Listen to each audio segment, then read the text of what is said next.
नमस्कार मित्रांनो, घरोघरी मातीच्या चुली या मालिकेच्या 9 डिसेंबरच्या भागामध्ये एक अतिशय असा जबरदस्त भाग आलेला असून त्यामध्ये आता आपल्या जानकी आता ह्या ऐश्वर्याला घराच्या बाहेर लागलेली या घराला कशी कीड आहे आणि ती कीड कशी धुवून बाहेर काढायची यासाठी आता तिने हा प्लॅन केलेला आहे। आता मात्र आता ओवी बरी होते, तेव्हा आता ओवी बरी झाल्यानंतर आता घरामध्ये काहीतरी मदत व्हावी म्हणून आता जानकी आपला नवीन धंदा चालू करते, नवीन व्यवसाय सुरू करते।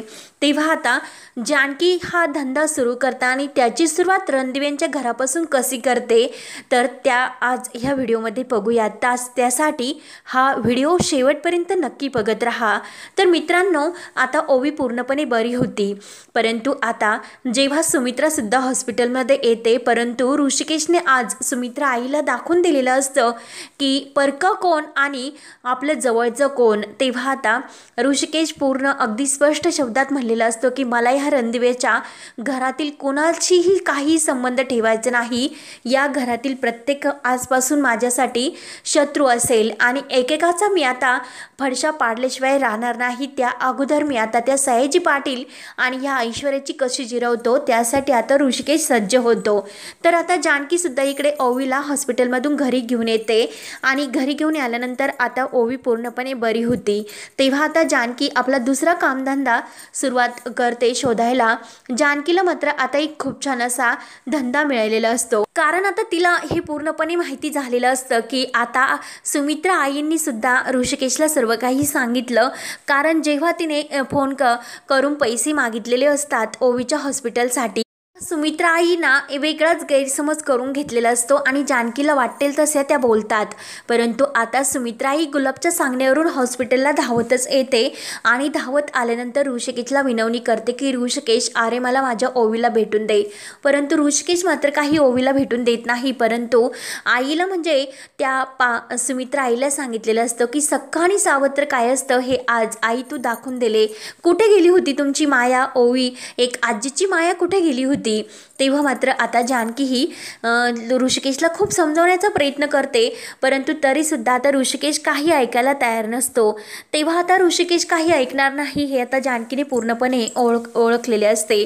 तेव्हा घरी आल्यानंतर मात्र आता ऋषिकेश हा जानकीला सर्व काही सांगतो। तेव्हा जानकी म्हणते की नाही ऋषिकेश, आहो तुमच्यातील एक आई म्हणून तुमच्या त्या आई चुकल्या असेल, पण त्याची शिक्षा एका नातीच्या आजीला का देता तुम्ही ऋषिकेश? तेव्हा ऋषिकेश मात्र जानकीला सांगत असतो की गुन्हा हा गुन्हा असतो, परिस्थिती काही असेल ही माहिती असून सुद्धा मदत केली जाते तर त्याला गुन्हा म्हणतात। त्यामुळे आता सुमित्रा आई जे काही वागल्यात तर ते मी कधी विसरू शकत नाही। शेवटी त्या रणदेव्यांना मी आता दाखवून देणार की ऋषिकेश काय आहे। एक ना एक दिवस नाक घासून मी सर्वांना माफी मागायला लावेल की आता कुटुंबातील ज्यांनी माझ्या म्हणजे घराच्या बाहेर काढले, माझे हक्क हिरावून घेतले, त्यांना मी सोडणार नाही आणि त्यांच्या विरुद्ध कोणीही त्या घरात आवाज उठवला नाही। उलट त्यांच्या बोलण्यात आणि त्यांच्यात अडकले आणि त्यांची बाजू घेऊन आम्हाला वाटेल तसे माझ्या बायकोचा अपमान केला तर मी आता त्यांना नाही सोडणार। तेव्हा आता ऋषिकेश इतका पेटून उठलेला असतो, परंतु जानकी मात्र अगदी प्रेमाने ऋषिकेशला समजवण्याचा प्रयत्न करत असते की अहो नातं हे नातं असतं, ती ऐश्वर्या चुकीचं वागली, तिने सर्वांच्या मनामध्ये विष कालवलं आणि शेवटी तिने तिचा फायदा करून घेऊन आपल्याला घराच्या बाहेर काढलं, असे ती अनेक प्रेमाने समजावत असते की अहो पण ती ऐश्वर्या चुकली, त्याचा आपण दोष आई नाना आणि सौमित्र भाऊजी अवंतिका यांना का देतो? सौमित्र भाऊजी आणि अवंतिका तर आपल्याला आल्या दिवसापासून मदत करतात आणि त्या ऐश्वर्या विरोधी त्या आपल्याला मदत करतात, मग त्यांचं त्यात काय चूक आहे? ऋषिकेश म्हणतो की नाही जानकी, ती आई चुकली, तिचं आणि माझं आता कोणतंही नातं राहिलेले नाही आणि नानांनी सुद्धा त्या दिवशी तुझ्याकडे बोट दाखवलं, पण नक्की त्या दिवशी नानांनी असं वागायला नको होतं, म्हणून आता ऋषिकेशला खूप नानांचा सुद्धा राग येतो।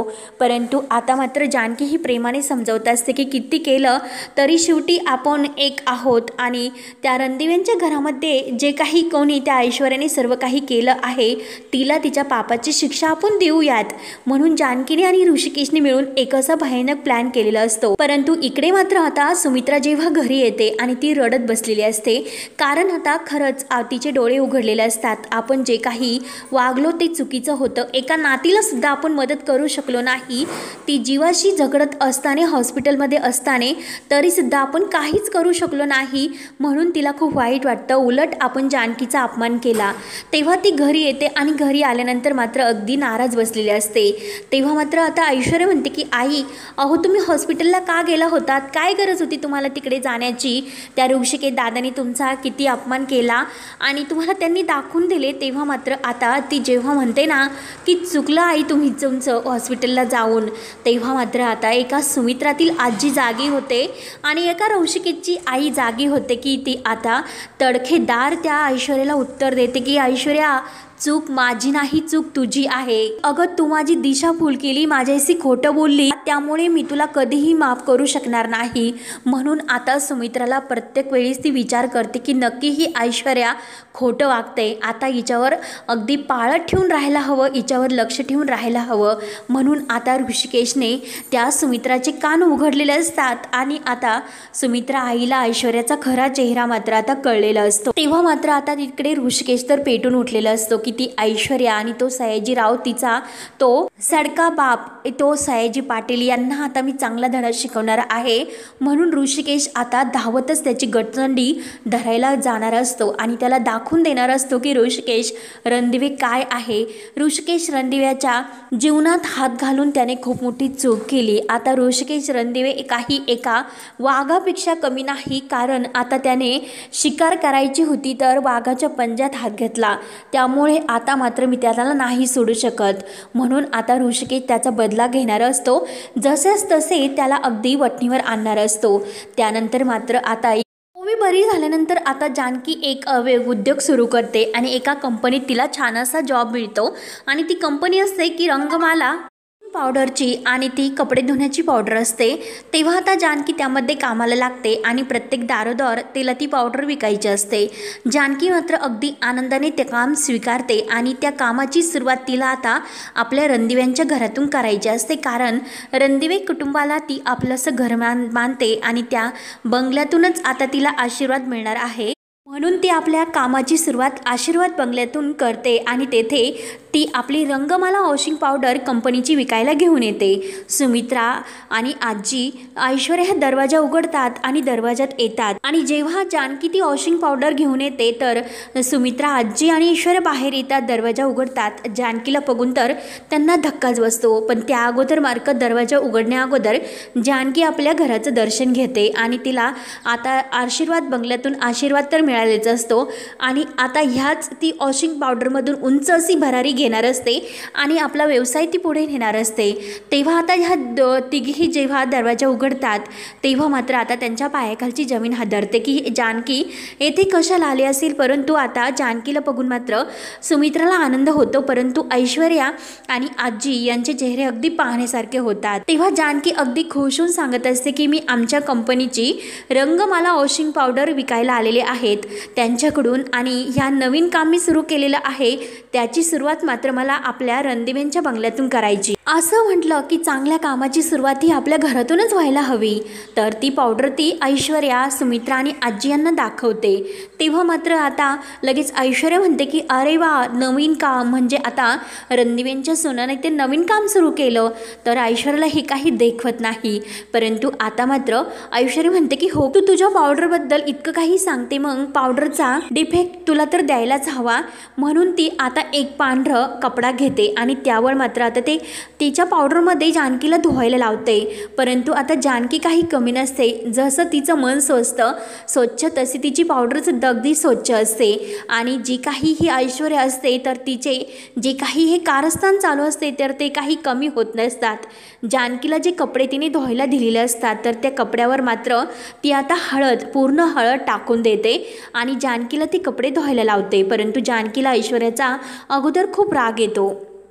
ती सर्व काही पिवळी हळद टाकल्यानंतर हे धुवून टाकव असे ती जानकीला चॅलेंज देते।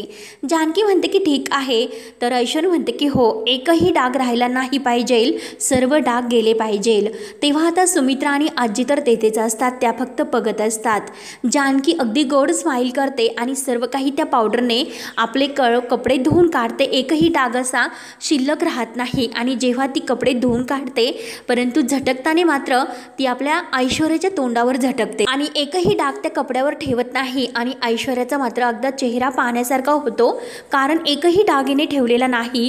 तेव्हा जानकी म्हणते की हो, एकही डाग मी यावर ठेवलेला नाही, सगळे डाग आणि जळमट धुवून काढले। जसे हे कपड्यावरील डाग आणि जळमट मी धुवून बाजूला केले, तसेच या घरामध्ये लागलेले जळमट लवकरच ज्यांच्या मनावर आणि घरावर लागलेले डाग आहे ना, ते लवकरच मी धुवून दूर करेल। आणि सुमित्रा आईकडे पाहते, सर्व बोलत असते। सुमित्रा आई आणि जानकीची आता सांगड झालेली असते, कारण आता सुमित्रा आईला जानकीचा विश्वास पटलेला असतो, परंतु आता त्या दोघींचा प्लॅन असतो आणि आता हे ऐश्वर्याला कसं दूर करायचं म्हणून त्यांनी प्लॅन केलेला असतो। तेव्हा आता सुमित्रा आई खाली पाहते, कारण आता सुमित्रा आई आणि जानकीची भेट झाल्यानंतर आता जानकी आणि सुमित्रा आईनेच हा प्लॅन करून आता नानांना सुद्धा लवकरात लवकर बरे करायचे आणि ऋषिकेश, जानकी आणि ओवी या तिघांना परत घरी घेऊन यायचे असं सुमित्रा आईने जानकीला सांगितलेलं असतं। तेव्हा आता जानकीने हा भयानक प्लॅन करून एक उंच भरारी घेतलेली असते आणि ह्या पावडरच्या वतीने आपली जानकी आता खूप मोठा बिझनेस पुढे नेणार असते आणि आता तिला खूप मोठे ऑफरसुद्धा मिळणार असतात।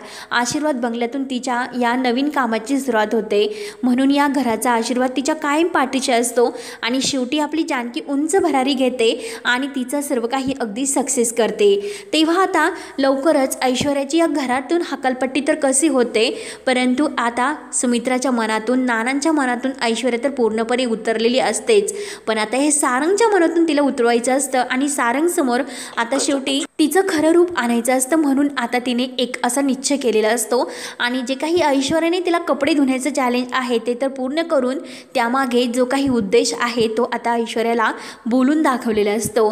तेव्हा आता हे सर्व करता करता जानकीच्या हातामध्ये मात्र आता ते कडं लागणार असतं आणि जानकी ह्या सर्व पैशातून ते कडं परत विकत घेऊन येणार असते आणि आपल्या ऋषिकेशचं कडं आपल्या हाताने, ती आपल्या पार्वती आईनं दिलेला आशीर्वाद ती आपल्या ऋषिकेशच्या हातात घालणार असते आणि त्या कड्यातून आता एक खूप मोठा सत्याचा उलगडा होणार असतो आणि लवकरच आपले जानकी आणि ऋषिकेश अगदी हे रणदिव्यांची प्रॉपर्टी काय, परंतु त्या प्रॉपर्टीपेक्षा जड अशी अगदी आपल्या जानकी ऋषिकेशचा बिझनेस तयार होतो आणि ते खूप असे मालामाल होऊन अगदी करोडपती बनतात। परंतु इकडे मात्र ह्या ऐश्वर्याला आता भीक लागते, अगदी भीक कशी मागतात लोक रोडवर, तशी अगदी आता ह्या ऐश्वर्याची अवस्था होणार असते।